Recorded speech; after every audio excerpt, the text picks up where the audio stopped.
दोस्तों, कैसे हो आप सभी। आज मैं आपके लिए कहानी लेकर आई हूँ, मायके में बेटियों की हिस्सेदारी।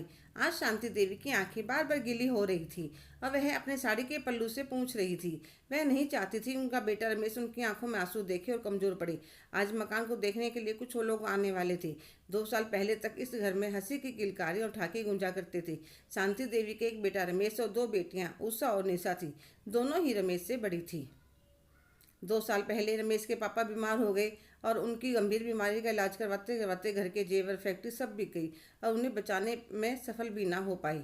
दिन पर दिन कर्जा बढ़ता जा रहा था। शांति देवी के बड़े भाई कहने लगे, देखो शांति, थोड़ी बहुत मदद तो मैं कर सकता हूँ, पर उससे तुम्हारा काम नहीं चलेगा।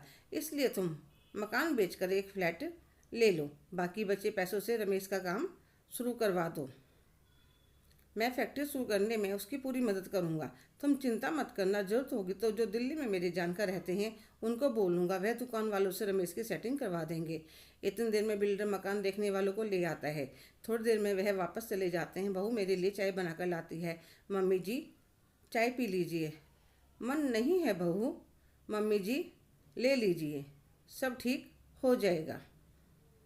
2 दिन बाद मकान का सौदा पक्का हो जाता है। शाम को मन बहुत उदास था। इतनी देर में दोनों बेटे आ जाते हैं। उषा की शादी को 12 साल हो चुके थे। उसके एक बेटी और एक बेटा थे और निशा की शादी को 10 साल, उसके जुड़वा बेटे थे।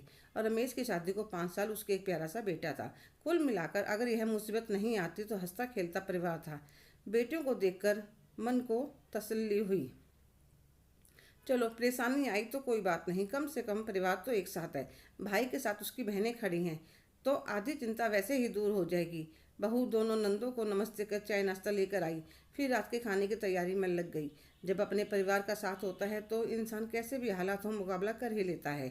चाय नाश्ता करने के बाद अपनी मम्मी से कहने लगी, मम्मी, हो गई मकान की डील फाइन?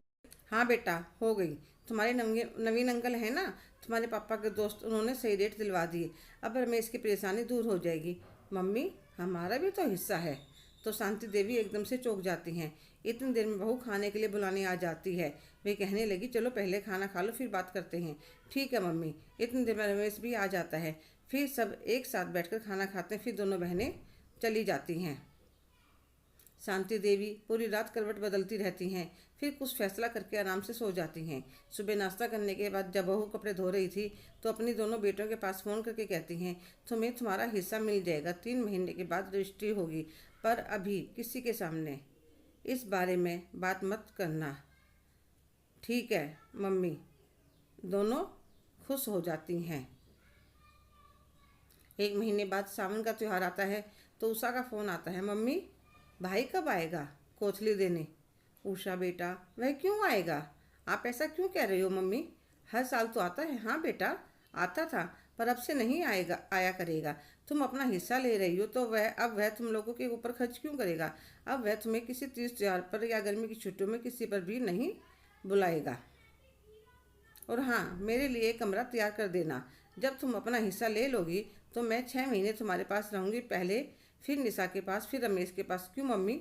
उषा, तुम बिल्कुल बच्चों जैसी बात कर रही हो। जब तुम लोग बराबर की हिस्सेदारी लोगे तो रमेश मेरा अकेला क्यों करेगा? वह तो कहेगा ना, जब भाई की तरह हिस्सा ले रही हो तो माँ की जिम्मेदारी भी बराबर की उठाओ। बिटिया, एक भाई अपनी बहन के सुख दुख में खड़ा रहता है, सारे तीज त्योहार देता है, छूछक भात भरता है, इसलिए कि वह घर की बेटियों के लिए उसका फर्ज होता है। पर जब बहनें बराबर के हिस्सेदार बन जाएंगी तो फिर उसका फर्ज कहाँ रह जाएगा? उषा सोच में पड़ जाती है। अच्छा मम्मी, मुझे कपड़े धोने हैं, मैं बाद में बात करती हूँ। और वह निशा के पास फ़ोन मिलाती है और उसको सारी बात बताती है। फिर उषा और निशा का अपनी मम्मी के पास कॉन्फ्रेंस कॉल पर बात करती हैं। कहती हैं, मम्मी, हमें हिस्सा नहीं चाहिए, हमें तो अपने भाई का प्यार, माई का यह सब चाहिए। हमारे समझ में आ गया कि हम गलती कर रही थी, पर आप यह बात भैया भाभी को मत बताना। ठीक है बिटिया, तुम्हें समझ में आ गया, मुझे बहुत खुशी है बेटा। पैसा इंसान फिर भी कमा लेता, पर रिश्ते कमाना बहुत मुश्किल है। अभी तुम बच्ची हो और अभी तो मैं हूँ, इसलिए तुम्हें समझ में नहीं आ रहा कि मायका क्या होता है। अपनी ताई से पूछ कर देखो कितना रोती थी मायके के लिए। माँ बाप की इकलौती संतान थी, जायदाद तो उनको सारी मिल गई, सुकून के 2 पल मिल सके, वह मायका नहीं मिला। कितना तरसती रही वे पूरी उम्र। इसलिए मैं नहीं चाहती थी मेरी बेटियां भी मायके के लिए तरसती रहीं। मम्मी आगे से हम कोई गलती नहीं करेंगे, ठीक है बिटिया, खुश रहो दोनों। अब शांति देवी को सुकून मिल गया था कि उनकी बेटियों का मायका पूरी उम्र बना रहेगा। हेलो दोस्तों, आपको क्या लगता है जो शांति देवी ने अपनी बेटियों के साथ किया वह सही फैसला था? कमेंट करके ज़रूर बताइएगा। अगर आप मेरे चैनल पर नए हैं तो प्लीज़ लाइक, शेयर, सब्सक्राइब करना ना भूलें।